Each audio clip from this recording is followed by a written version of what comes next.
আসসালামু আলাইকুম ওয়া রাহমাতুল্লাহি ওয়া বারাকাতুহু। এই ভিডিওটা করা হইলে যে আমি এক সপ্তাহ আগে যাইলাম আল্লাহর বাড়ি তফ করাত উমরা করাত ওই সময় ভিডিওটা করা। আর একটা ঘটনা শেয়ার করার লাগে আমি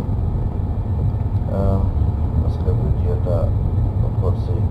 ঘটনা হইলে আমি গত দিন গেছি একটা দোকানও, একটা বাকালত গেছি তো করার লাগে টাকা পাওয়ার লাগিয়েছি। আমার সিমিলার ফ্রেন্ডলি হেদে লাগছে আমার মোবাইলে এখন। আর আমি বলতে পারলাম না টাকা, আবার রিটার্ন গেছি গিয়া কইছি যে তুই আমার ওলা ওলা গেলাইছ, আমার ফ্রেন্ডলি গিয়ে আমি তোরে টাকা দিলাই দিলে হে কইছে ওকে। তখন হে পাইছে আরবিরে তুব লাগাই আর মাথাত খালা একটা জল লাগাইল আর কার্ডে একটা জুলাই। উনি ইগুইরে কইছে উগুই কইছে আমার কার্ড দে। তখন কইছে যে তোর 20 টাকা হইব নি? কয় হইব, কয়তো তুইও নবরিলা হে ও মসুল আছে, মানে আমারে দেখায় কইলে আমি মসুল আছে। ওখান কইল খালি মানে হে আরবি আমার লাগিল মানে আমার কয় বাড়া দোকানে বাড়া হইয়া বাড়াইলাম মানে আরবি আমারে দোকানদারে বইসা যে বলে তুই যাবি ও দৌড়িয়ে আইলাম।